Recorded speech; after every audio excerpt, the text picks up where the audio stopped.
আসসালামু আলাইকুম। রিশাদ হোসেন বিবিএল থেকে মাত্রই ফিরেছেন। এবারে বাংলাদেশ প্রিমিয়ার লিগ খেলেন নাই, তবে বিগ ব্যাশ প্রিমিয়ার লিগ খেলেছেন।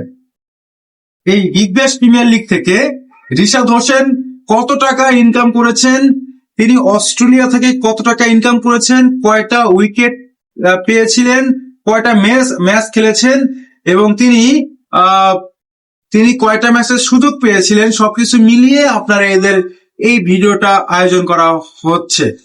তো প্রথমে যেটা বলতে চাই, রিশাদ হোসেনকে এখনো পর্যন্ত ফাইনাল ম্যাচ বাদে ফাইনাল ম্যাচ রিশাদ হোসেনের দল হোবার্ট হারিকেন তারা খেলেনি।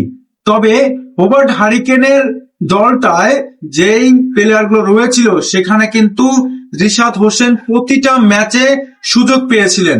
রিশাদ হোসেন প্রত্যেকটা ম্যাচে সুযোগ পেয়েছেন এবং তিনি প্রত্যেকটা ম্যাচেই তিনি পারফর্ম করেছেন। তার পারফরমেন্সের এরকম একটা বিষয় হচ্ছে, তিনি 11টি ম্যাচ খেলেছেন এবং সেই 11টি ম্যাচ থেকে তিনি 15টি উইকেট পেয়েছিলেন। এই 15টা উইকেটের মধ্যে খুব মানে যারা সেট ব্যাটসম্যান হয়েছিলেন খুব ভালো উইকেট গুলো পেয়েছিলেন তিনি। যখনই কোনো ব্যাটসম্যান সেট হয়ে যেত তখনই কিন্তু রিশাদ হোসেন আসতেন উইকেটে বল করার জন্য, তখনই কিন্তু তিনি ব্রেক থ্রো দিতেন। তো উনি 11 ম্যাচ থেকে 15 উইকেট নিয়েছিলেন। দারুণ বোলিং করেছেন বিগ ব্যাশ লিগে। এবারে যে কথাটা হচ্ছে সেটা হচ্ছে, তিনি এবারে বিগ ব্যাশ থেকে কত টাকা ইনকাম করেছেন। বাংলাদেশ থেকে তাকে নেওয়া হয়েছিল এবং তাকে কত টাকায় কেনা হয়েছিল সেটা কিন্তু আলোচনা করা যাক একটু।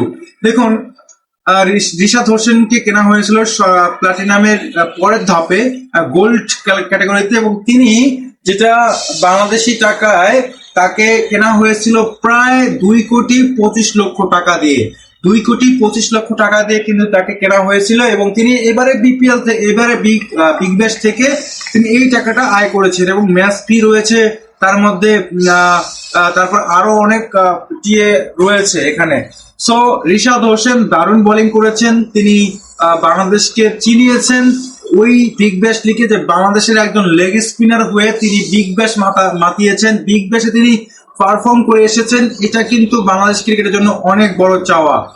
অনেকে বলছে, মিডিয়াতে ভাসছে যে রিশাদ হোসেনকে অন্য কোনো দলে কেনার সম্ভাবনা রয়েছে, তাকে অন্য কোনো ফ্রাঞ্চাইজিতে নেওয়া দরকার কথা চলমান রয়েছে, তাকে যদি ইংল্যান্ডের কোনো লিগেও খেলতে দেখা যেতে পারে, এটাও কিন্তু আমরা বিশ্বাস করতে পারি। রিশাদ হোসেন যেভাবে তিনি পারফর্ম করছেন দিনের পর দিন, যেভাবে তিনি ইন্টারন্যাশনাল ক্রিকেটে তার নাম চিনাচ্ছেন, এটা কিন্তু একটা অন্যরকম একটা ব্যাপার। রিশাদ হোসেন ভালো করছেন, ভালো করবেন ইনশাল্লাহ, আরো ফিউচারে তিনি ভালো করছেন। তিনি প্রত্যেকটা ফ্র্যাঞ্চাইজি লিগে কিন্তু ভালো করছেন, দেশের হয়ে টি-20 ম্যাচে বলেন ভালো করছেন, নিয়মিত উইকেট টেকার হচ্ছেন এবং রানে তিনি কিন্তু লাগাম ধরতে পারেন, রান কম দিয়ে উইকেটটাকে নিয়ে যেতে পারেন যখন উইকেটের প্রয়োজন হয়। আমরা টি-20 তে দেখেছি তিনি কত একজন ভালো ব্যাটসম্যানও বটে, বোলিং এর পাশাপাশি তিনি ভালো ব্যাটিংও করতে পারেন। এই রিশাদ হোসেন বাংলাদেশের হয়ে যিনি রাশিদ খান যেভাবে গুগলিতে তার লেগ ব্রেকে সবাইকে কাবু করছে, আমাদের রিশাদ হোসেনও একদিন এই পৃথিবীটাকে কাবু করতে পারবে বলে আমার মনে হয়। আপনাদের কাছে কি মনে হয়, রিশাদ হোসেনের পারিশ্রমিক ঠিক আছে নাকি মনে হচ্ছে যে না ইটস ওকে?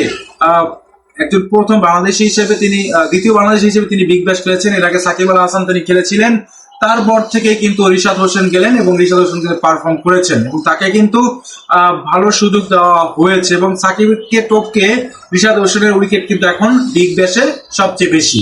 ধন্যবাদ সবাইকে। কমেন্ট বক্সে আপনার মন্তব্য লিখে দিবেন, ফেসবুক পেজ এবং ইউটিউবের লিঙ্ক দেওয়া থাকবে, সাবস্ক্রাইব এবং ফলো করবেন। সবাইকে ধন্যবাদ।